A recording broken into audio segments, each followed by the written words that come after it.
Hi, my name is Eric Johnson. I'd like to welcome you to my Hot Licks instruction video. And to begin with, I'd like to go ahead and try to tune up to your guitars and everything. So I'm going to give you an E first to start off with. It's the E first.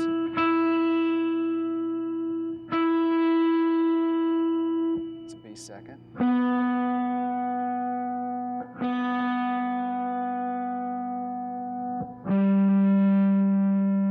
G third.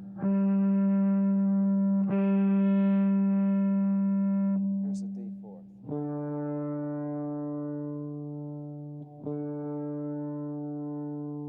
A fifth.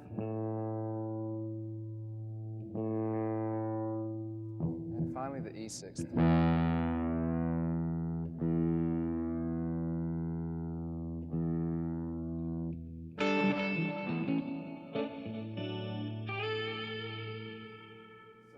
I want to start off by kind of describing what I'd like to talk about in this lesson, which one of the main things I'd like to talk about are my major influences which helped me build my style, and those were Jimi Hendrix, Jeff Beck, Eric Clapton, Wes Montgomery, Cherry Reid, Chet Atkins, and a few others. I'd like to stick mainly with those. It was their inherent styles that I used to form an amalgamation of my own style. And I'd like to demonstrate through certain techniques that I took from my favorite players to form that amalgamation. And some of the particular techniques I'd like to discuss with you are picking, both with the pick and without the pick, fingering. And the fingering on the left hand or the right hand if you're a left-hand player. And chords and my own kind of chord theory, the way I approach lead, and then a couple of extra techniques which I use to embellish the style, which is vibrato techniques and the use of harmonics and the different ways you can use them. And finally, I'd like to talk a little bit about a general equipment layout that I use that helps me achieve the sounds that I'm going for. So to begin with, I'd just like to preface this discussion a little bit about the influence thing. And it's like there were a lot of players that were key players in my life that really helped inspire me to play guitar, and they kind of molded my style. And so the way I went about it, and I suggest this, is to pick out guitar parts off of records of your favorite players. You can slow the recordings down and try to maybe get it note for note. And I used to do this a lot with like Venture records when I first started playing, and also with the Cream records. I would sit around, and do something like a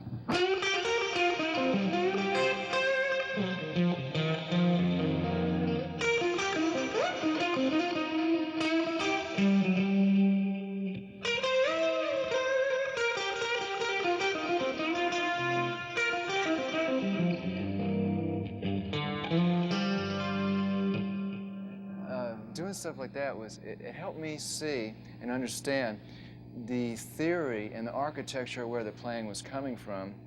And it was good for me to do this because it was a catalyst to form my own thing. And I think that it's fine to mimic somebody else as a starting point in your playing, because understanding someone else's style can help you design where you want to go with your own style through, this bit from this player, this bit from another, and you can form your own amalgamation, your own style from this. So, I think once you learn, some guitar chords or leads from players, and then, maybe begin to record yourself, and you can use like a cheap cassette player or whatever. You can work on building your style through hearing your own recorded guitar. You can form a value judgment of what you wish to improve or enhance or embellish in your own playing. When you listen to playback of yourself, it's good to be very discriminating. And I like to, when I do that, is I pay attention to, there's like 4 things I pay attention to. Is mainly the clean technique, the note choice, the melodical content, and just the general overall feel of what I'm doing. So I'd like to get in to start talking about technique. I'd like to start with right-hand technique if you're a right-hand player, or the other way around if you're a left-hand player. There's 2 categories to me. There's picking and then fingering. So first I'd like to talk about pick technique. I use a small pick. It's about half the size of a normal pickup. It's a pickup. No, the pickups are okay, but it's like twice as thick as a regular pick. So it has a very positive connection with the string. And I like to have smooth edges on it, so when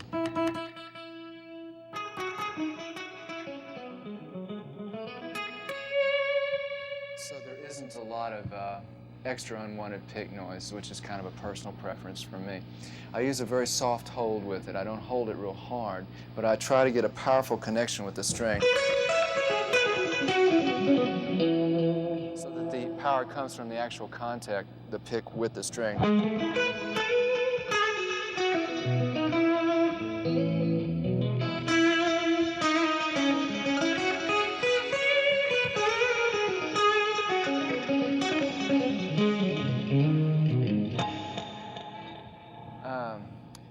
One technique that's very essential to me playing with a pick is what I call the bounce technique.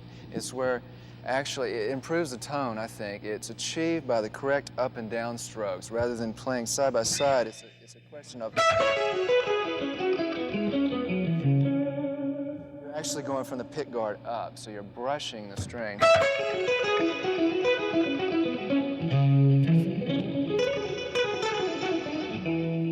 The idea of the bounce comes in when you're playing fast. And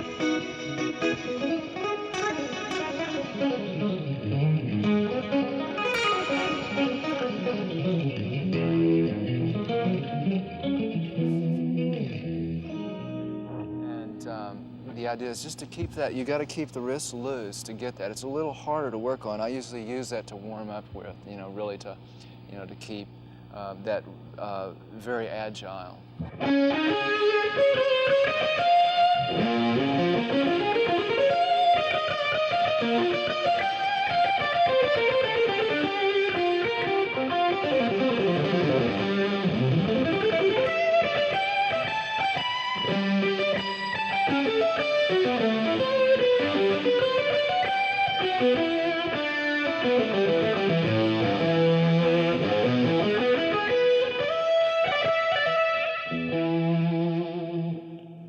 Another technique I'd like to talk about with picking is what's called the circle picking technique, which is where the thumb joint actually extends and contracts to create a circle type of picking around the string.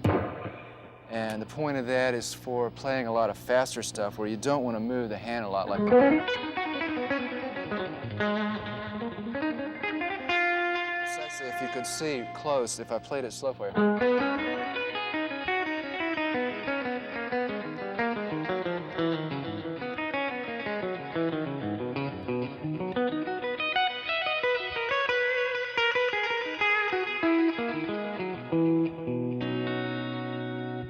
Pick is moving back and forth on the string.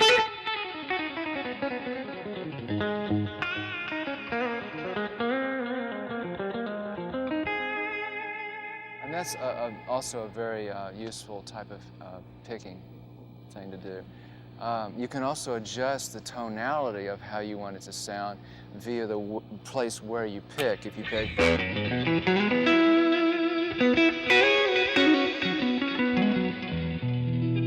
If I'm picking nearer the bridge or the first pickup, or I can pick near the neck to get a warmer tone. And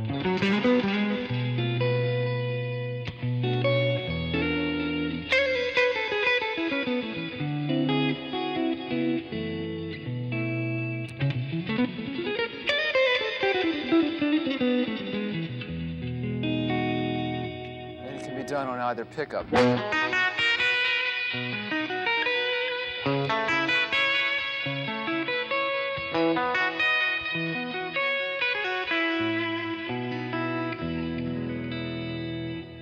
Orchestrate your picking in the place that you want to for the kind of tonality you want. One thing that's of note is you can either pick the notes or, of course, do pull-offs. You can either have it where you pick every note, or you can do the same thing pulling off. The idea, I think, is good to practice both because, again, there's a difference of tonality in whichever way you do it. If it's straight picking,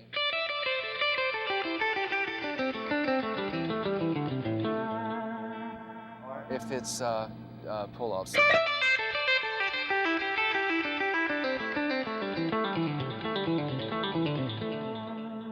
Those two ways that you can design your picking according to the sound you want. A lot of times on lead,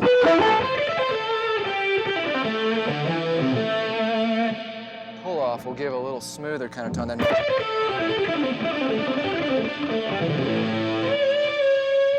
depending on what you want. And it's really good, to, as I was saying, to practice both. I'd like to talk a little bit about the pick technique with chords. Of course, there's the regular strumming. You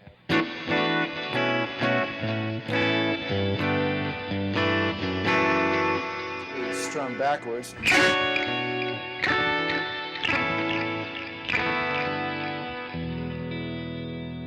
And there also can be an articulate picking technique, which I call, where it's more like where you're picking every note individually.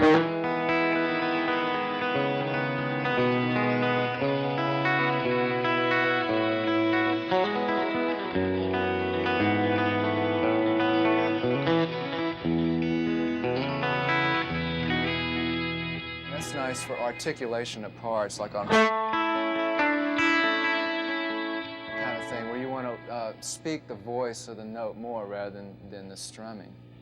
I'd like to talk a bit about muting at this point. Both hands use muting technique. For right now, I'd like to address the picking hand muting technique. The idea of the muting is for either the side of the palm or the inside of the palm, side of the hand rather, or the inside of the palm, to be at any and every place that you're not playing, so that wherever you're not playing, you're muting. Otherwise, especially at high volumes, you'll get a lot of noise and unwanted feedback and whatever. So the way that I do this mainly is when I'm just playing regular notes, I'll use, like if I go, I'm using the palm of my hand where I'm not playing. You can see that.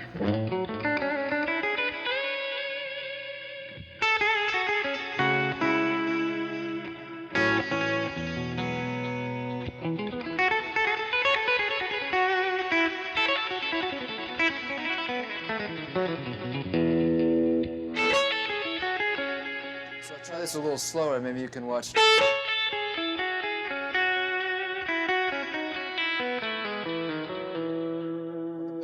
Especially the bass strings, you can see this coming into play, whereas when I'm playing treble strings, it's more of the side of the hand coming into play. And then the bottom string, I'm muting the E and the A when I hold the D string. I'll keep it a lot cleaner. So there's also the finger muting, which we'll get into in a little bit. For picking technique, that's pretty much the main parameters I use. So I'd like to venture into talking about finger technique, which is, I do without the pick. And it's for a warmer sound usually. There's two different styles I use. There's one I call the piano style, which is where I attack all the notes at once.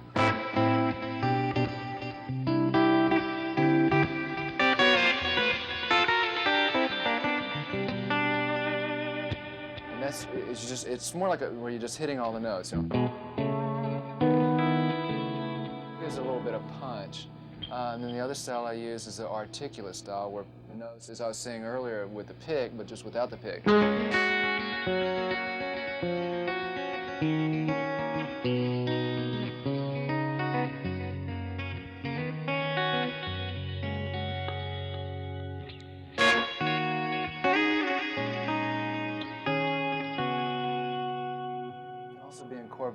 Incorporated into your lead playing, where you use your pick.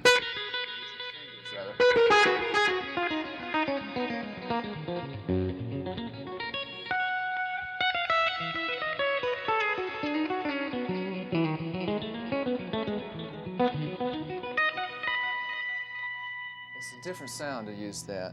So mainly, of course, the classical way or bass guitar way is more like this, but I use more of like where I was just kind of clawing the strings as if I had a finger pick, but without it. So it's more like just.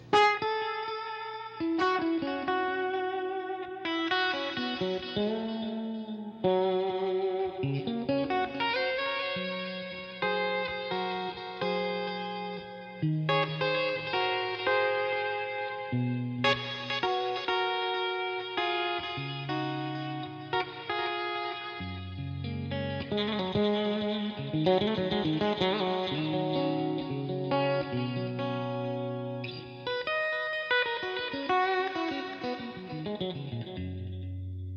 can do it with a little bit more of a punch to it, like it's kind of nice for a variancy on country style. That's where you're hitting it a little harder and then you mute it. You can go down with the thumb and up with the fingers.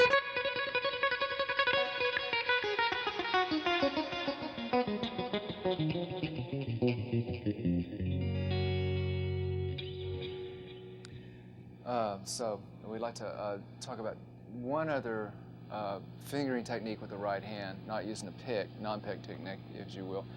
This is kind of the Wes Montgomery thing where you use the thumb, which is probably the warmest sound of all. You're actually taking the thumb and you're brushing it down on the strings. And it sounds best with the neck pickup. And you just kind of try to get the flesh of the thumb. It's not so much of a nail thing, so it's more like...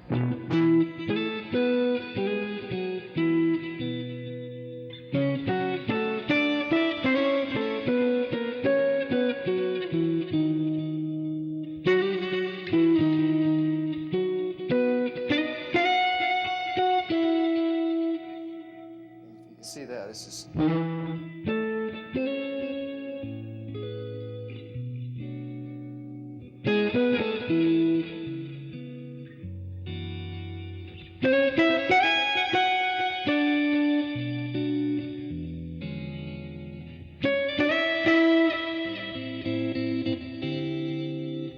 That's a technique I like to use a lot. I use that in a song called East West that's coming out on our new record.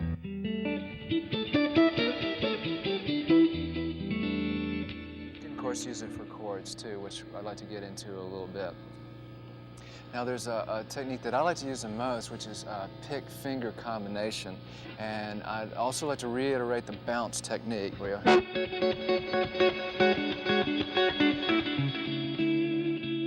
really get that sound, because that's part of it. And using the pick and the fingers, you can get more of a kind of thing like...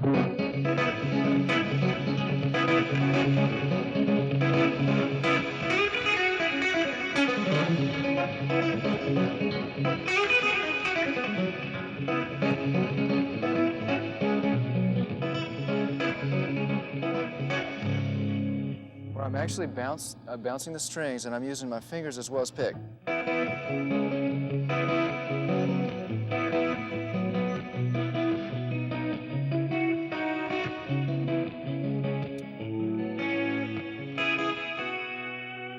This is most of the kind of technique I use with my right hand, and sometimes I'll even use that in lead.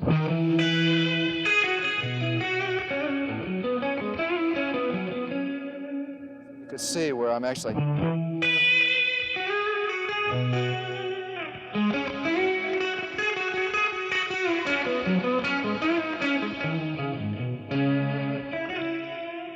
And it really affords me the flexibility to just keep the pick. And sometimes if I want all fingers, I can just do this with the pick, with the first finger.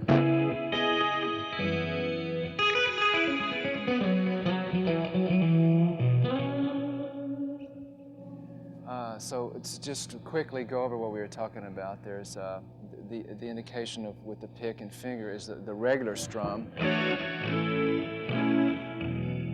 It's a piano style. And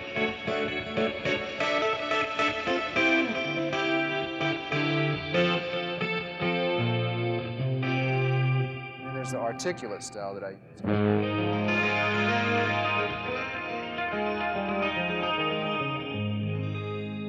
There's lead with pick and fingers. You know.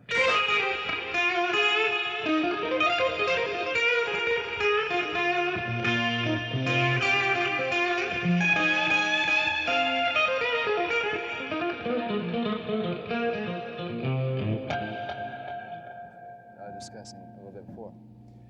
I'd like to now go into fingering, and it's my personal discovery for myself that your hands as well as your shoulders should be very relaxed, because this helps you get your tone. And one thing that I know I do, which I try to become aware not to do, which I think is very important, is to breathe normally, because there's a tendency when you're going for certain licks to hold your breath, which actually it can play havoc with your tempo as well as just the flow of your playing. And there's a thing that I like to do called precise finger placement on the string, and to me that's very important. It's a little bit of a ambiguous rap to talk about it. It's basically through a process of trial and error, you learn to feel where the connection with the string is right, because a lot of your tone actually will come out of the way your fingering hand will hit the fret. It's like if I just,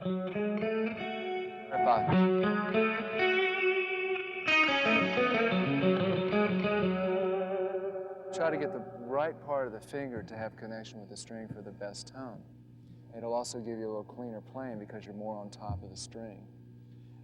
There are 3 exceptions that I use to this. Of course, the flattening of the fingers if you have to play chords. And I use a thing called curved flattening of the fingers, where you actually curve part of the finger to achieve chords within a structure such as this.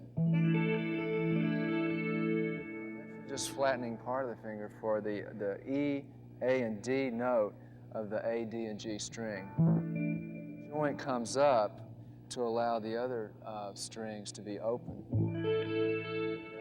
The way around if I wanted an open string.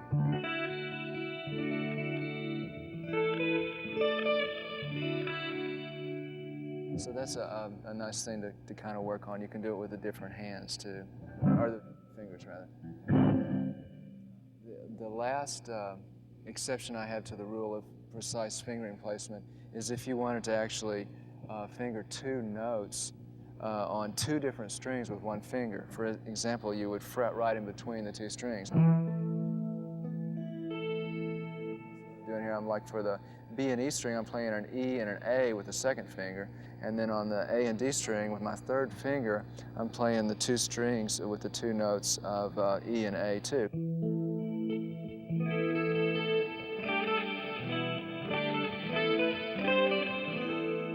It comes in very handy on certain chords. For instance, if I was to play this chord,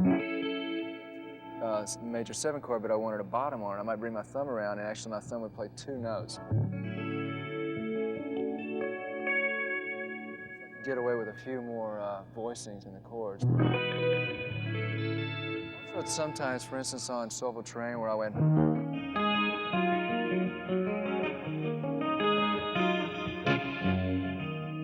to me, there's a little bit of a different sound using 1 finger for 2 strings. I'm using 2 fingers for 4 notes. Sound a little bit different than. It's a little bit more of a punchier sound, so you can incorporate that sometimes when it isn't absolutely necessary, just for a different sound. Also, I'd like to talk a little bit about the thumb behind the neck, which I think is pretty important to do because it facilitates your chord reach. And if you get in a habit of doing that with chord reaches, you'll find yourself available to move into other chord spaces that maybe you wouldn't think of, such as.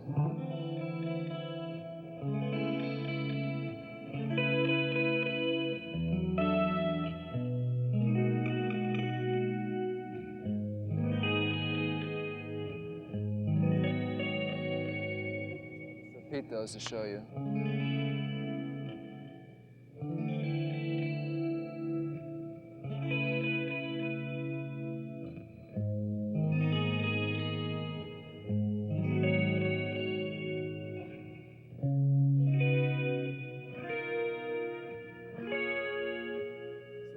Well, there's my thumb sticking out. Of course, there's some exceptions to that, especially when you don't know what you're doing. But anyhow, also keeping your thumb behind the neck will help you achieve a more precise fingering to do lead passages as well. Like.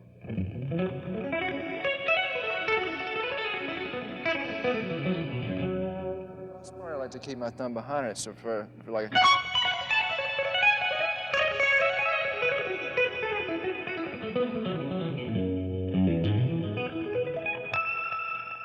It affords me the chance to spread my fingers out a little bit more. And then again, there are 2 exceptions I use for doing that. As mentioned earlier, like that D major 7 chord, if I need that for the thumb over to get those notes, then I like to do that.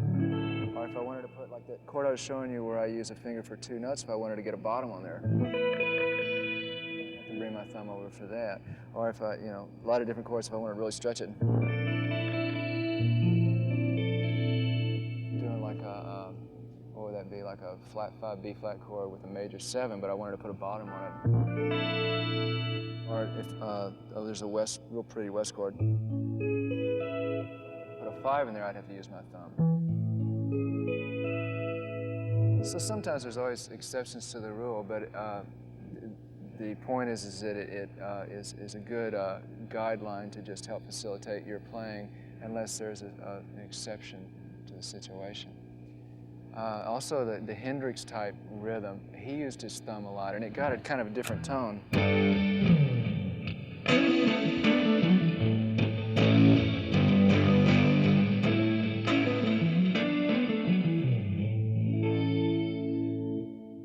Thumb for the bass freed you up to do all sorts of stuff on the top with the rhythm.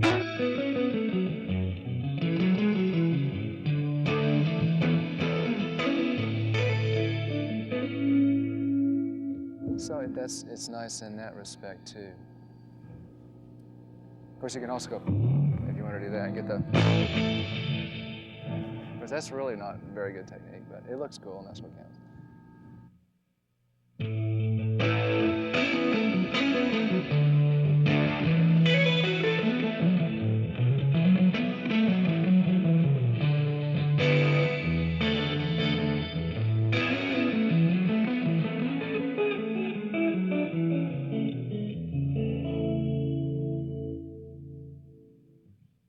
So, as mentioned earlier, the left hand also aids in the muting process. And again, it's a situation where you want to mute unwanted noise and extraneous notes from coming out of what you're playing. So when you first hit a string, we were talking earlier about the muting of the side of the right palm and the side of the right hand and the palm. But when you first hit a string, such as first hit that note, right hand isn't in a position to effectively and immediately mute the strings that aren't wanted. So that's where the left hand comes into play to help in the muting process. And the particular technique I like to use is, as I'm using the tip of my fretting finger, the idea on the neck is to let the sides of the fingers touch the strings adjacently to keep them quiet while you're hitting the other string and the other notes. So if I was to take this real slow, you could see, like if I was going to go, take that real slow with the B, the tip is muting the E string, the under portion mutes the D fourth string.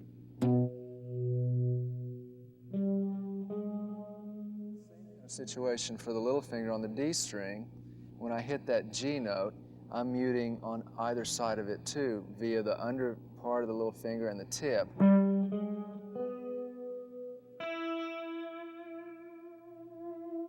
If I was to stop the note there and give a vibrato, that would give me time to do the rest of the muting with the right hand. So it would be starting with the left and ending with the right, muting that is. Coming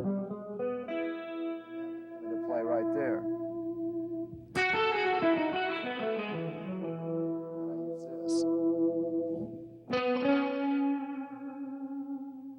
To further add, just regressing a bit to the right hand, also another technique of muting with the right hand is another finger muting as you do with the left hand, where if you're stretching strings, if you're on the G3rd, you're stretching up. I'll use my fingers to quieten the B and E string. And I'll use this part of the hand to quieten the other ones. If I was to stretch on the B string, I would use one of the fingers to just get the E first only. It's right here is where you can see that I'm muting that. It's kind of a two-part process, finger and palm on the right. And as long as I'm doing the licks, I'm muting with the sides of the fingers. If you're playing faster runs and you want it legato sustain.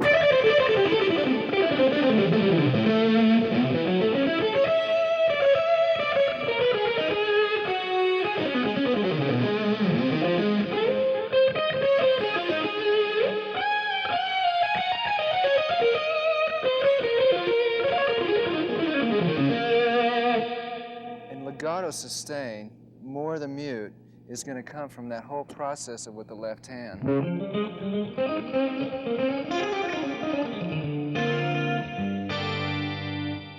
And the tips to mute where you don't want to be. If you were to want to play faster runs and have muted style throughout the run, of course, then you'd want to use the side of the hand where you mute constantly.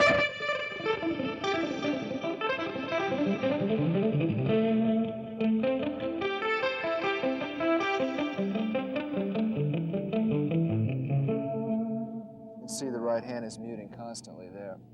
So the legato technique is a little bit more difficult because everywhere you do finger, trying to get the right tone with the finger, you also have to be cognizant of the adjacent strings to hit in an appropriate space to where you're deadening them. So that pretty much covers the gamut of the muting process. It takes a little bit of practice, and once you do learn it, it's something you have to kind of keep up so you can feel the right kind of space to keep that muting together.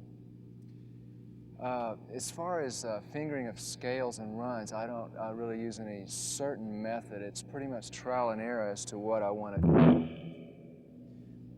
what kind of run I want to do. Of course, if I need to do a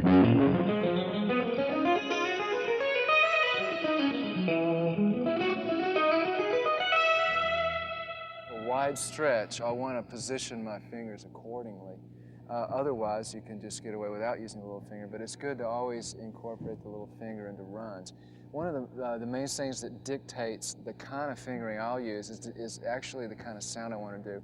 For instance, a big string will have a certain sound. The smaller strings will have a different sound. Play the same note on different strings. It's good to practice your scales or runs or what you're trying to play on different strings because it'll change what kind of sound you want to get. I could play the same thing.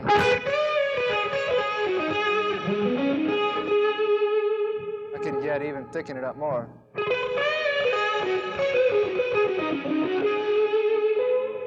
So depending on the kind of sound I want, it might dictate the kind of fingering.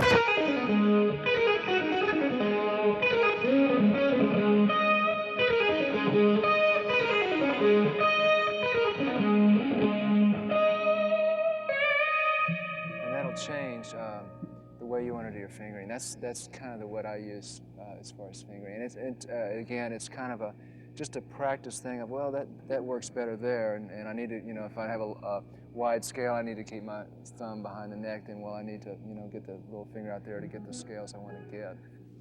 So the small strings give you a tighter, punchier sound, and the bigger strings will give you, the thicker, throatier kind of tone. And you can, as I say, you can play all the different, notes on different strings.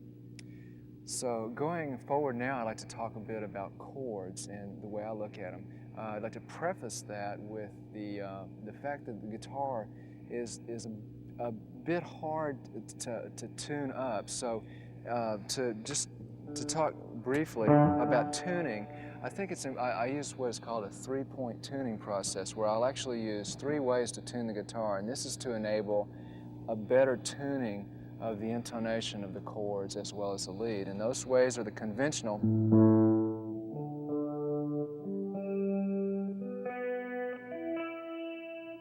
is the 4th fret below the open string that you want to tune, except of course for the G, the 5th fret, except for the G, which is the 4th fret, with the B to the B. And then also it's harmonic to harmonic, the same note though.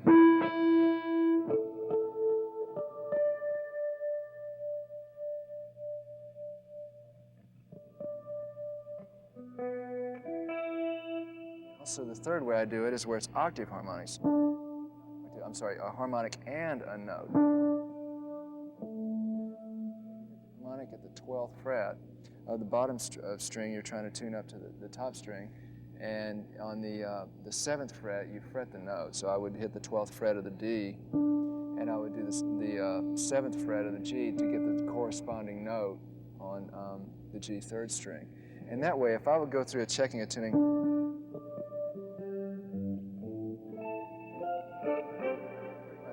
temper the whole guitar.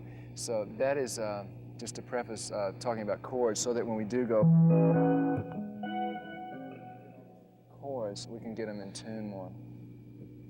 The way I look at chord theory is not so much a theoretical approach as to me, you can look at it in a more simple way. And the way I look at it is kind of like they're a combined group of notes that are individually either a recessive or a dominant melody within the whole of the chord that you're playing.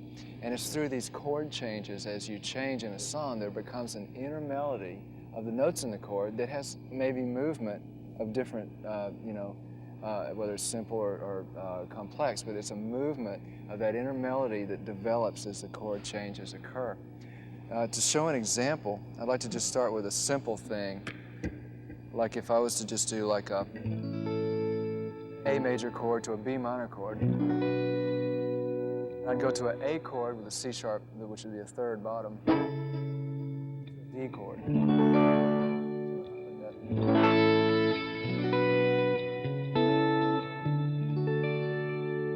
I wanted to elaborate on that, maybe I want to put a 2nd in on the A, so I bring it up here. A 2nd on the B minor. Might want to drop the root on the octave of the A chord to a 7, and then maybe a major 7 here, 6 in it.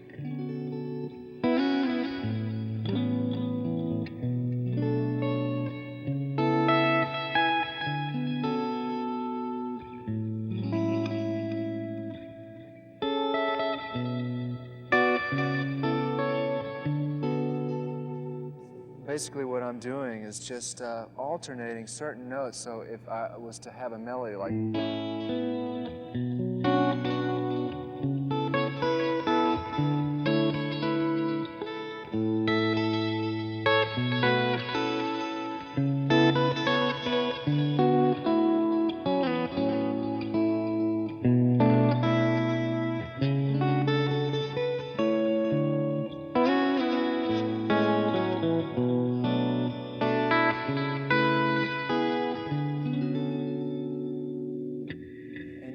tell a story with each passing melody that you might put in a chord. I could take just a simple a chord like a D major 7. Change it to, put a 6 in it. And I can change the whole effect of it. Now I might want to put a 3rd on the top instead. Now I could take that same chord, say that I got to that point. You know, it's just it's a process of these simple little steps that you can see the changes in the elaboration of the chord instead of seeing it as all one big thing that's kind of hard to reach to. So again, I like to say I start with a D major chord, change it into a major 7. I want to drop the 3rd to a 2nd. I want to put a 6 in. Maybe I want to put a 4th on the top. Maybe I want to add another string, but I've run out of notes. So I'll just transpose that to the next place. Guitar, which will be like this. At that point, I can put a top of a 6th. I can put a major 7. I could even put a 9. So it's through that simple changing that you can tell a story with the chord changes. And the application and the desired effect, it kind of depends on the kind of, if you want a kind of an open kind of chord sound, which is more for, kind of a power sound like.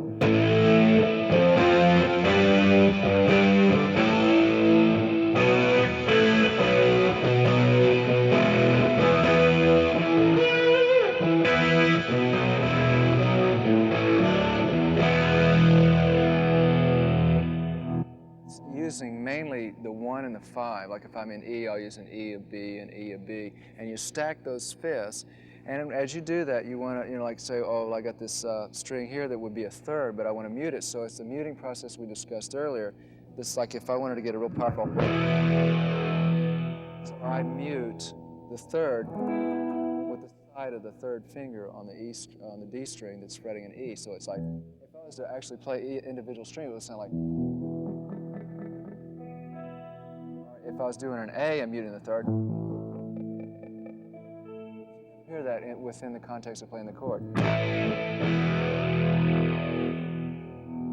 And then there's also the more defined chords where you do bring in the seconds, the thirds, the sixths, the flat fives, and that's where you get more of the,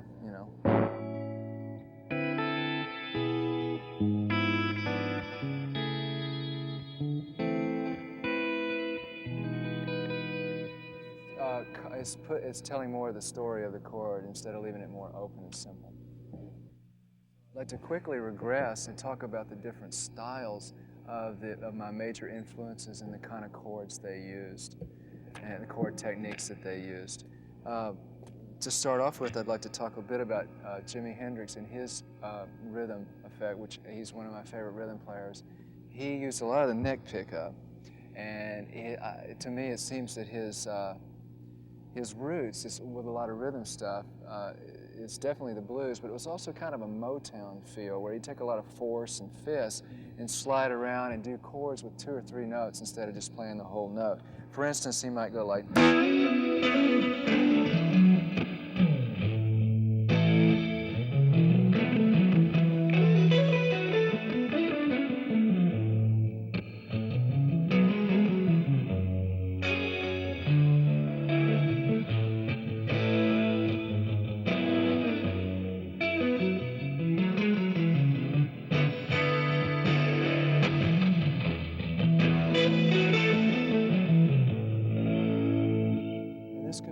Evident in a lot of his songs, and what's happening here is just it's an old kind of Motown thing where they just, if I was in the key of A, this stuff.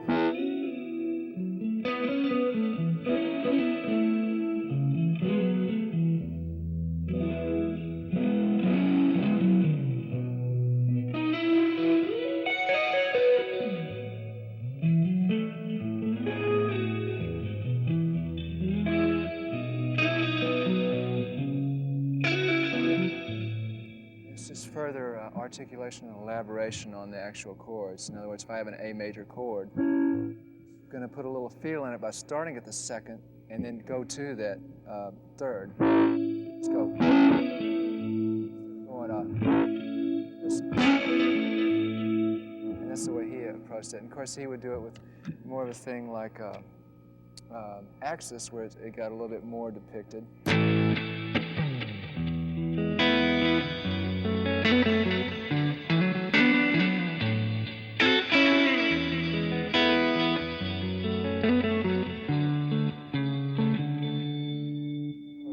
A bit more spacey version like the Electric Leyland.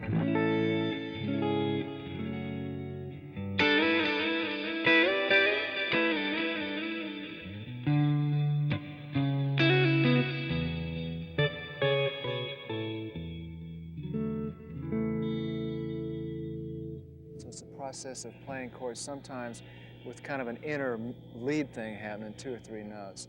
I'd also like to talk a little bit about Wes Montgomery's chord technique, which is more with the thumb and just playing more of a kind of a just the more defined chords with the thumb.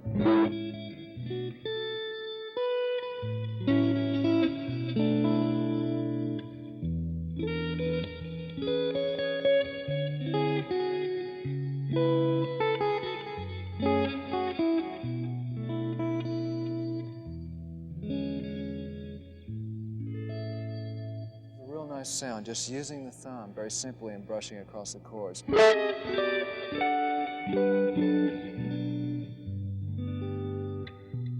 can intermingle them too. Different styles, take one thing you like from the other.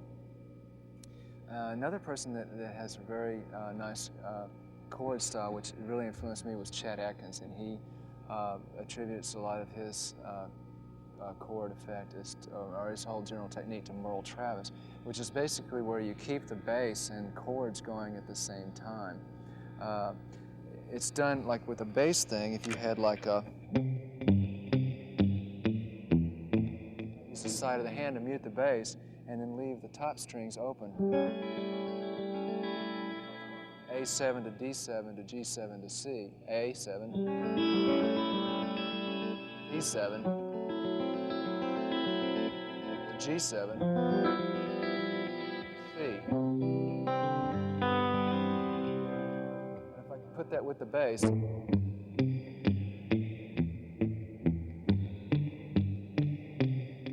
side of the hand, I'd come up with something like this. And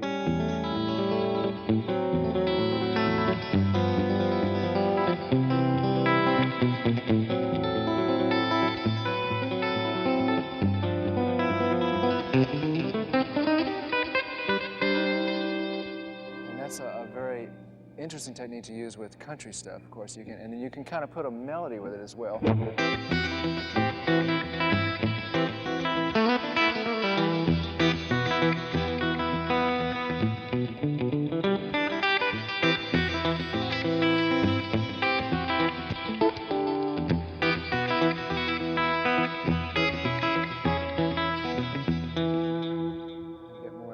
Effect. So it's a process of keeping a bass going, basically 1, 5, 1, 5, and then putting the top in that you want to do. And it's good to just practice them individually and then put them together and do it very slow and build it up, and you can work into that the bass chord kind of thing happening. And I'd like to talk a little bit about Jerry Reed's style. To me, there's a bit of an interesting similarity between Jerry Reed's rhythm and Hendrix's, and not in style in as much as technique. Again, with the Hendrix, you couple of notes to define a rhythm. Jerry Reed also did that too, like with, say for instance, with Red Hot Pickerway. So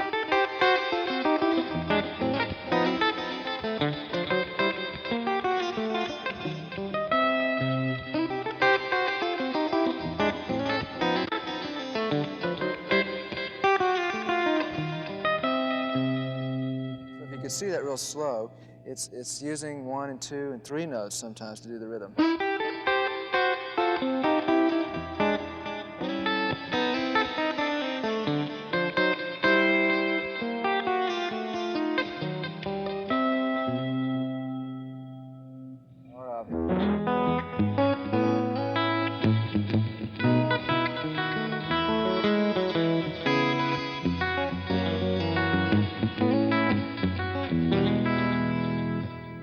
See the interplay, and it's also the bounce with the piano technique of hitting a lot of stuff at the same time.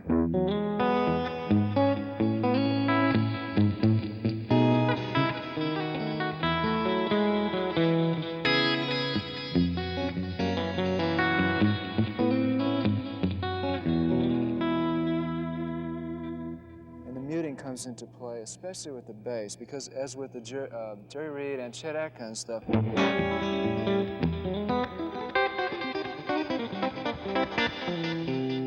whole idea is you're kind of disassociating the bass with the rhythm stuff by muting the bass and keeping the top stuff a little bit more ringy.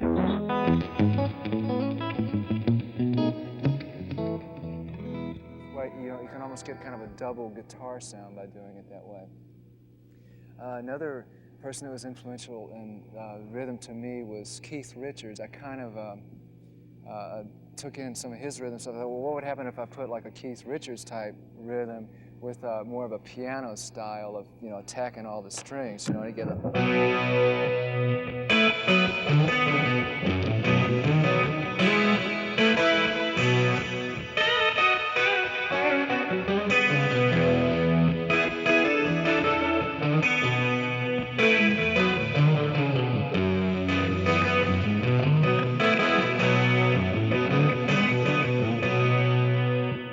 So it's basically taking a lot of open chords and just adding some lead stuff within the framework of the chords. In other words, like if I was to hit a B power chord, and I use this, what I call a piano attack, and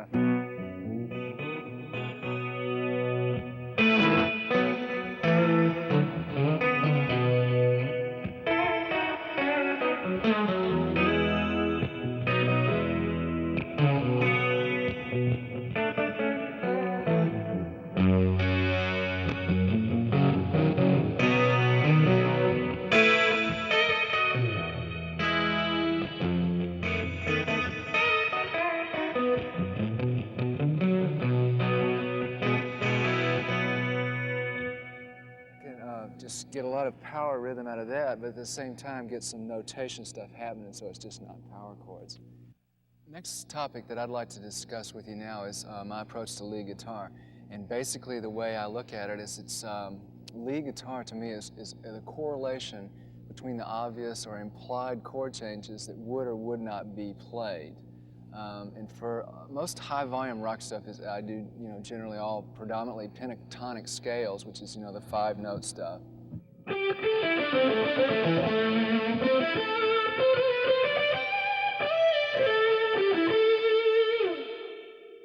And sometimes I'll put seconds with it, so if I was in A, I'd put a B with it.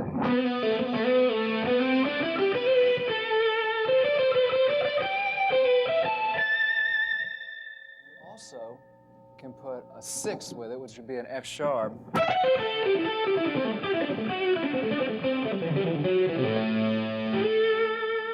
Basically, it would be a pentatonic scale with a second and 6, which probably makes it another scale, which I'm not sure the name of. But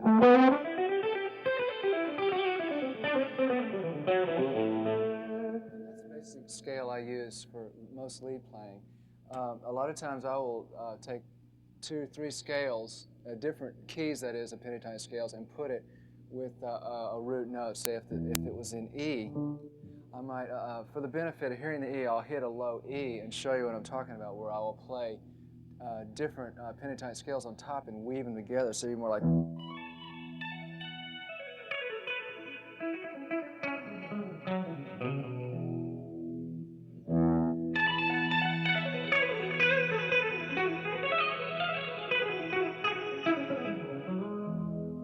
Basically what I'm doing is just playing some F sharp pentatonic scales into C sharp pentatonic. So very slowly it'd be like.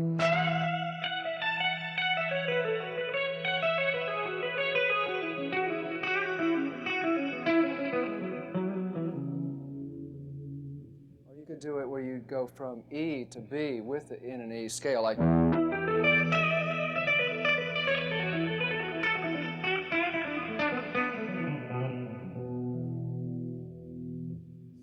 Taking 2, 3, 4 scales together and put them with one chord, and it can get as elaborate as you want.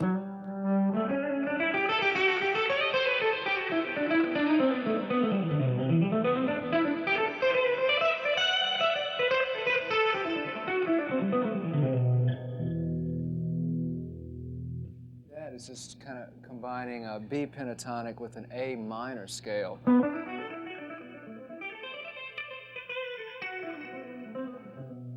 Kind of a combination of a lot of things that you'll form a puzzle of kind of a weave of different styles. That's the way I look at it. There's probably a more advantageous way to look at it if you actually know the scales and what you're playing. But also a lot of times with lead, I'll use like 2-note lead stuff like.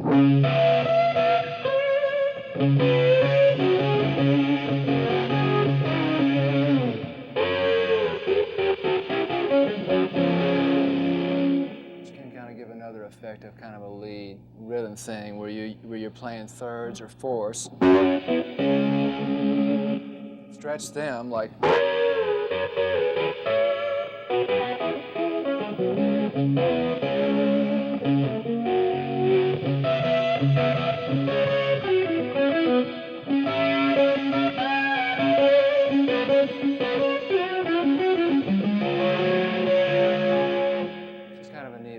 Approach to adding to just a single note lead stuff.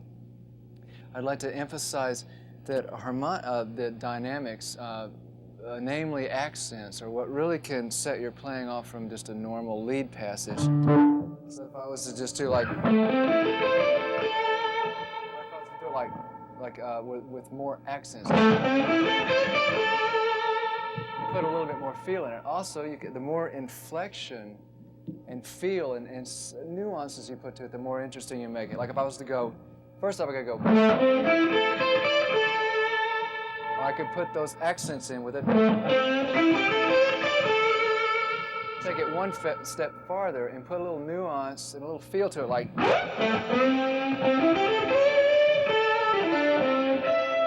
And just put a little color with it, but just by the way you might stretch to the note, or just a different, you know, I put a little sass to it or whatever, like.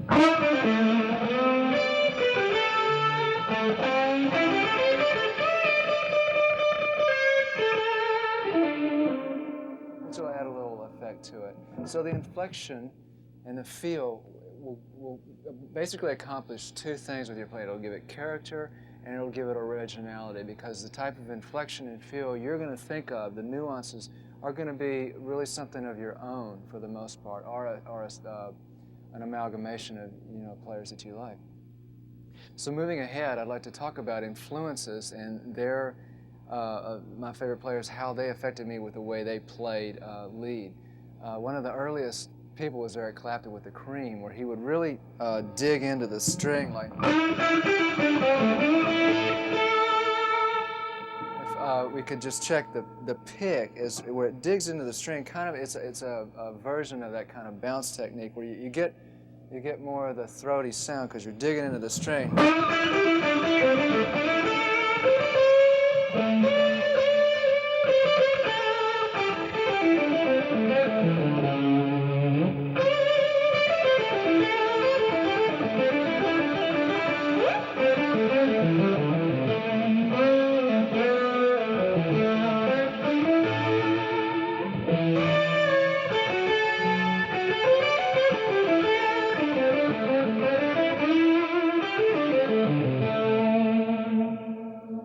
It was a very influential style on me, the Clapton effect.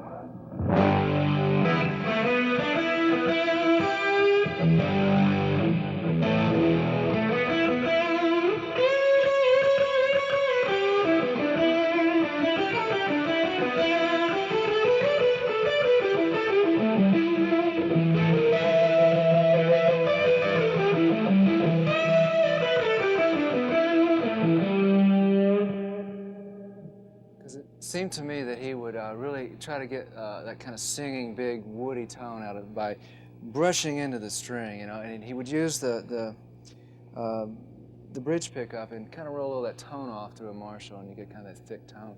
One of the things about Clapton's playing which really taught me a lot was his use of vibrato with the left hand, and he had what I would deem as subtle vibrato, just on like just barely rock the string with your wrist, which would be like.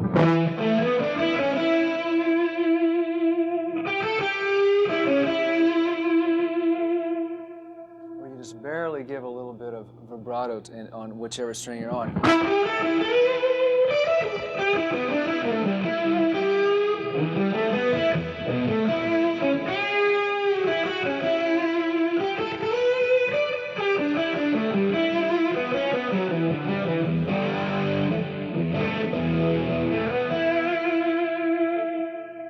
Again, adding character to the notes you're playing. And then he used a more verbose vibrato where he would stretch the string and give it more of a like a.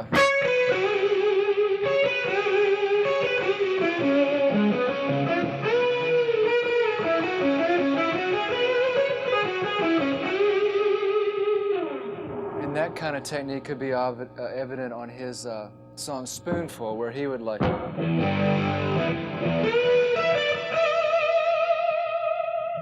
Actually using the fulcrum of the hand behind the neck, stretching up to the note, and then just rocking it back and forth to the note and back to where you originally stretched from.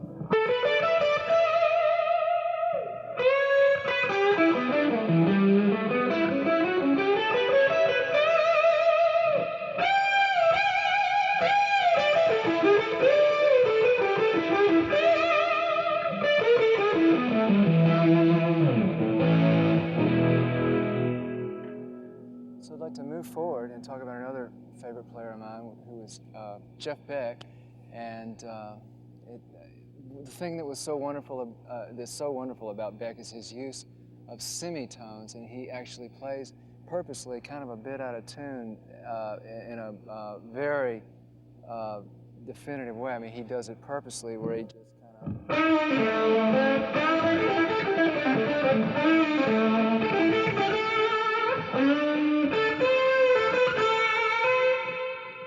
Actually, he would stretch the note a little bit out.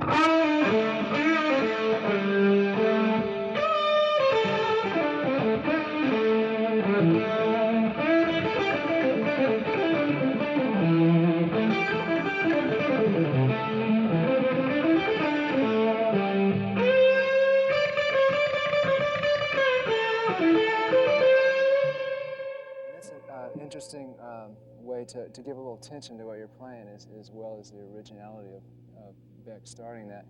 He would end on, instead of ending on roots or even thirds, he'd end on like fourths in strange places. Like if he was, instead of just playing like, he might go like a, sort of, and kind of leave it in suspension a bit. Jeff Beck is also one of the first players that really brought to the forefront the guitar approach of kind of trying to match like the pitch wheel of a synthesizer, where you're actually stretching up to notes. In other words, like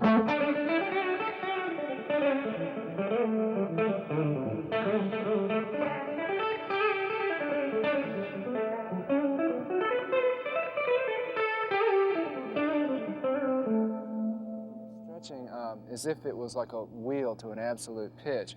In slower explanation of that would be like.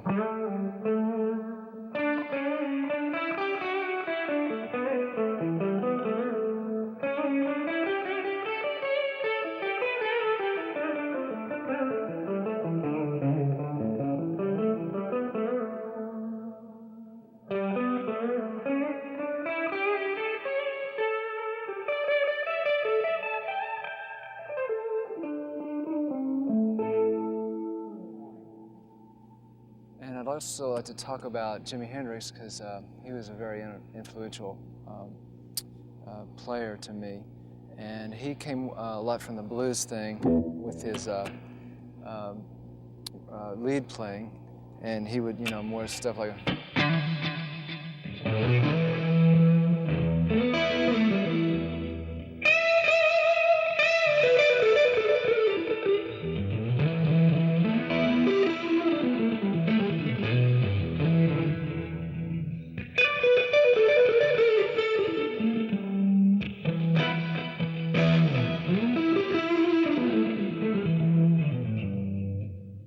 Out of the blues kind of idiom, or stuff like Red House, where he would. He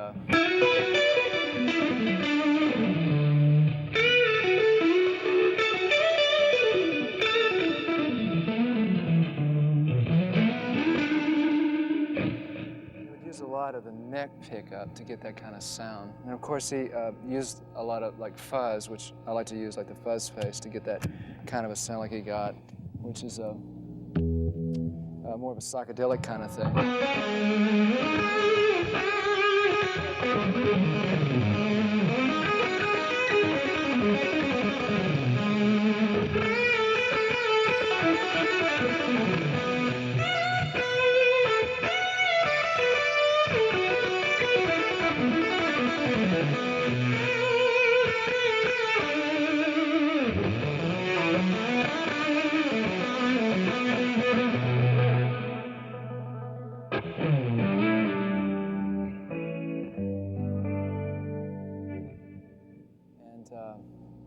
It was a very significant part of what I learned, because he could go through so many different sounds and so many different tones, and he had all these little characteristics to his playing, like where he would bend two strings like.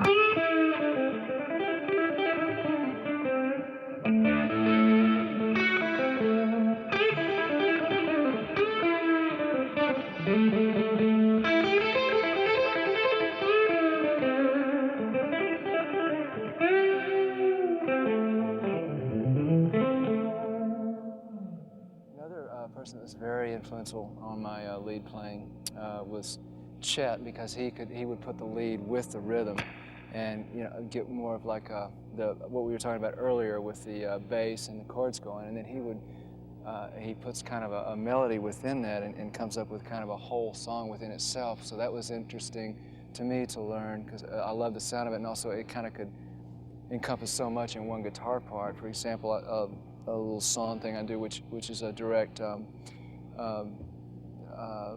thing that I got from Chet Atkins, is like. And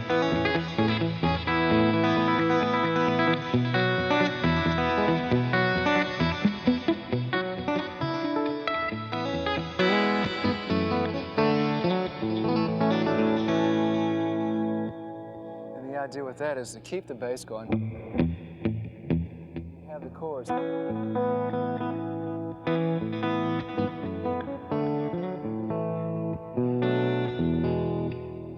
There's also a melody within it where it's basically part of the top chords, but it's being accentuated as a different melody.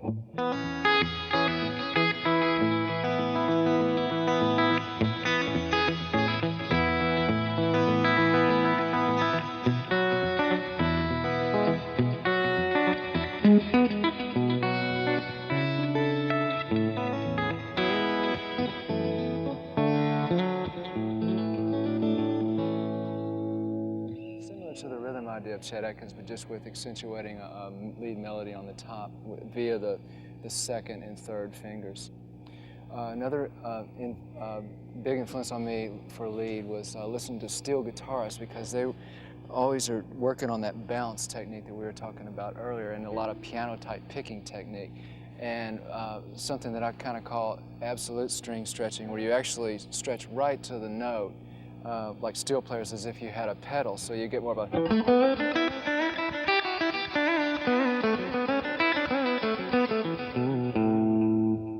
actually stretch before you even pick the note to give you even more effect of the pedal, like...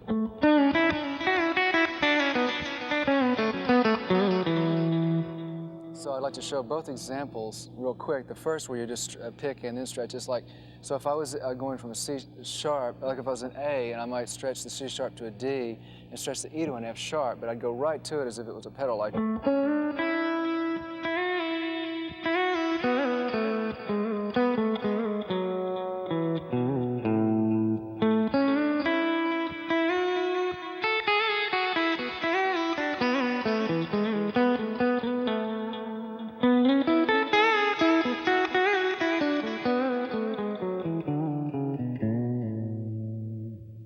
The other way is where you actually stretch the note first and then pick it. So relatively the same lick doing that way would be more like...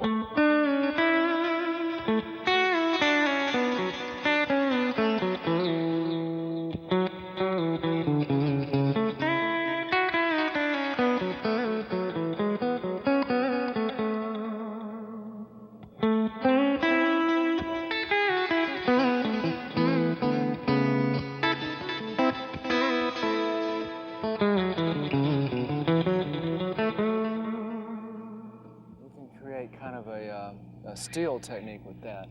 And to do something like that in combination with the bounce technique, you can get kind of the country kind of stuff. So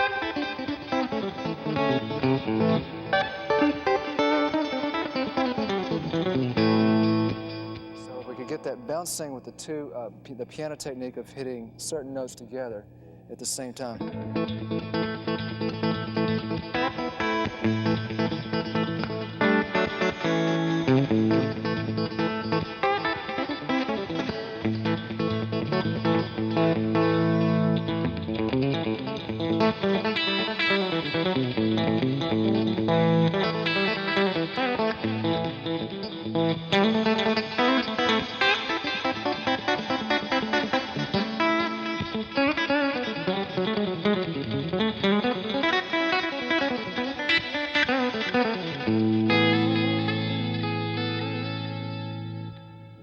Idea is to approach it as if you had pedals.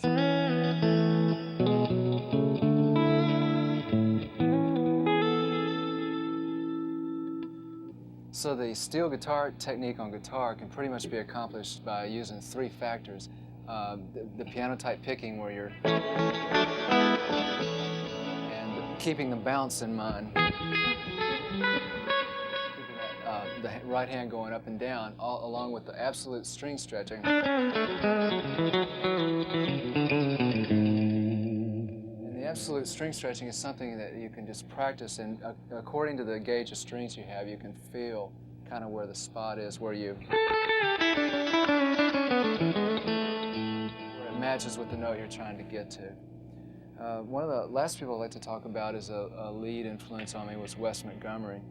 And as we were talking earlier, he used the thumb to brush across the strings to get that real warm kind of tone. And he basically would just, for the song body, he played melodies via octaves, and he would get something like.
It was a combination of the two notes with that luscious tone we get, usually, of course, with a Gibson, which is more warmer tone. But the idea of it is to, when you're playing the octave, is to, there's a middle string in between the octaves. So the underneath the first finger that's playing the lower note will mute that inner string, and then the first, under the third finger that's playing the higher note will mute the other strings. And if necessary, the curvature of the first finger will come around and mute the top strings that aren't being played at all. When you go into the D and B strings, it's usually necessary to substitute the third finger for the little finger. So you can stay with the first and third up to there, playing the little finger or the other finger.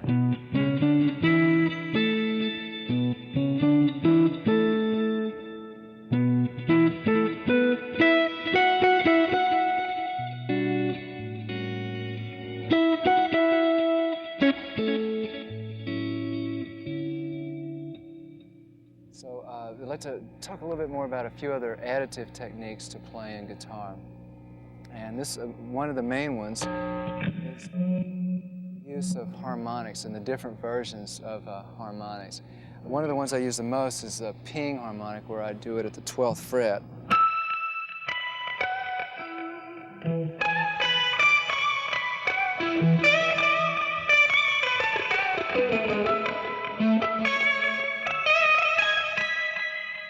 The idea is to use the side of the thumb to make the harmonic at the 12th fret place.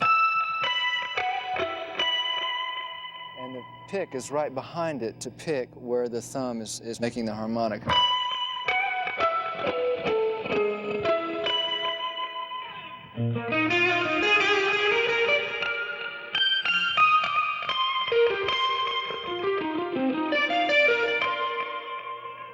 Another technique that I like to use is a slap technique, where you're slapping the fret 12 frets up. So if I was going to play these chords, I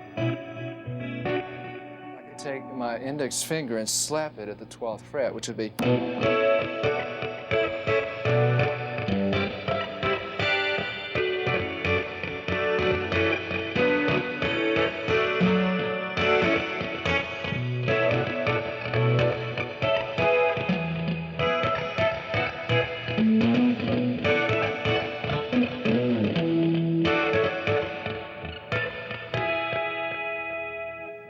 That same technique can also be used with a single finger. So for instance, I would use the same index finger to slap at the 12th fret up from a single note playing.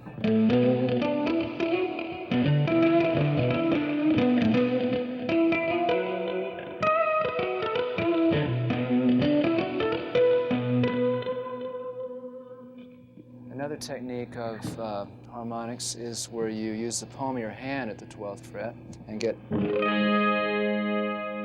The side of your right hand actually follows where the chord is being played below. So, and then you pick in between that positioning.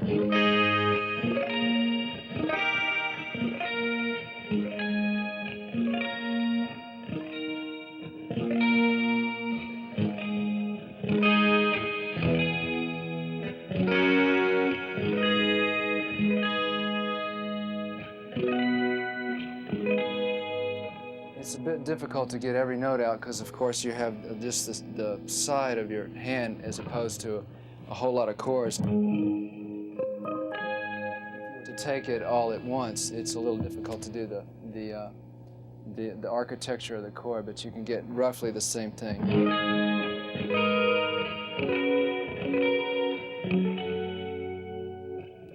Another type is, of course, is the classical style of harmonics, which I use with the pick. So it's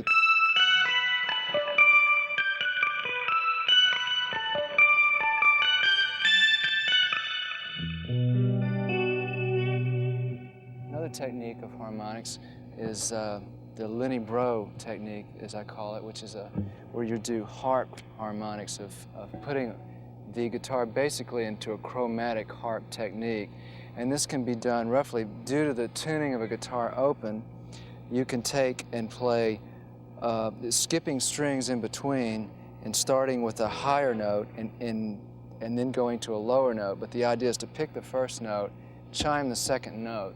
So if you start with a high note and you have a lower note, but you pick the first note and then you chime the low note, what you are doing is bringing it to be chromatically right above the higher note. For instance, just to make the guitar in an open tuning chromatic to describe what I'm talking about, I would take the D and then I would chime the second note, which would be the E, and I could bring it chromatic with the D, then do the G, and then the G right here, then the A, then the B, then the D, harmonic on the D, open E, and then an open G, harmonic.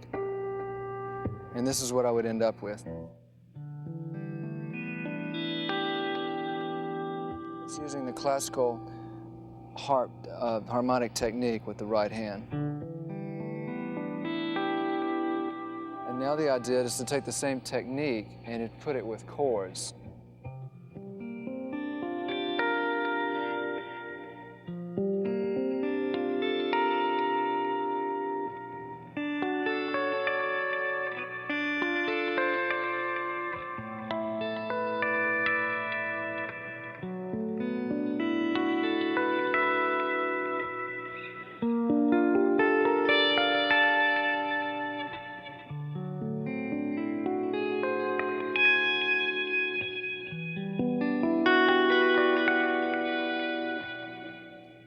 This also can be elaborated upon by pulling certain notes off. Like if I was to go, I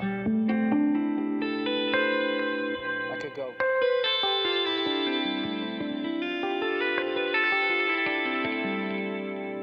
And I could get it more.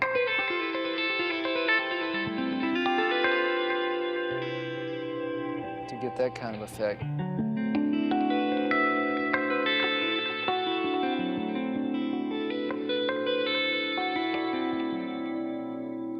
It also can be two notes done at once with the same chord. Like I could go,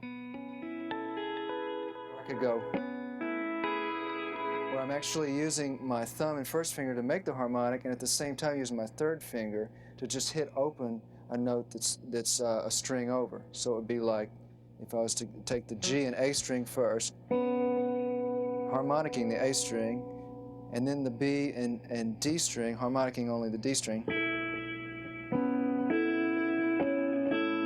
And then the open E with the G string and harmonicking only the G.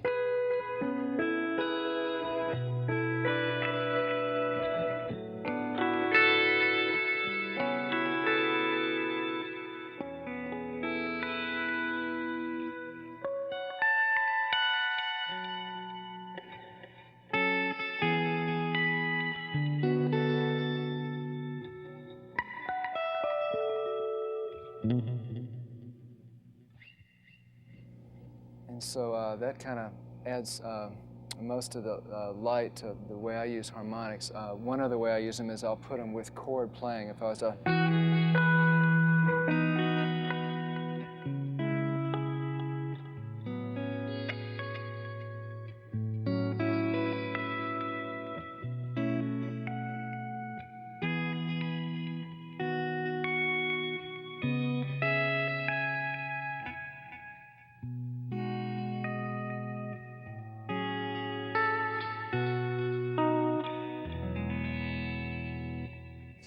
add more voicings to chords by actually, using the classical technique, pinging a harmonic at whichever note you'd want to bring out.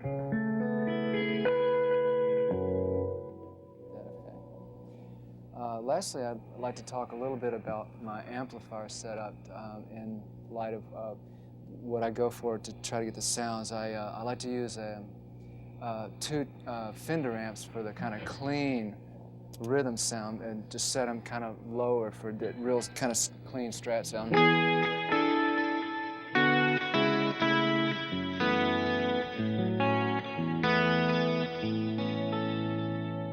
And then I use another amp that's a Dumble amplifier. Actually, it's like a very high-powered twin. It's for getting more of a dirtier rhythm sound. So I have certain fuzzes on that to you know, get different kinds of lead tones.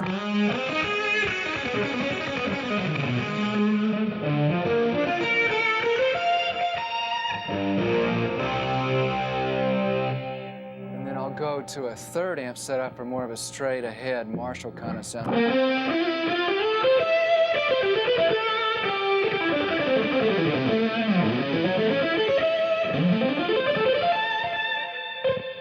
Sometimes it quits because the switches are so bad and all.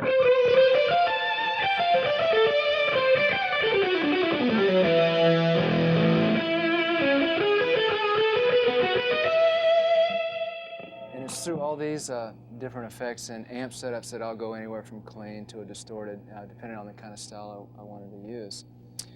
So I really want to thank you for sharing this video with me, and I wish you all the luck and success, and I hope that your music brings a lot of happiness into your life. Thank you very much.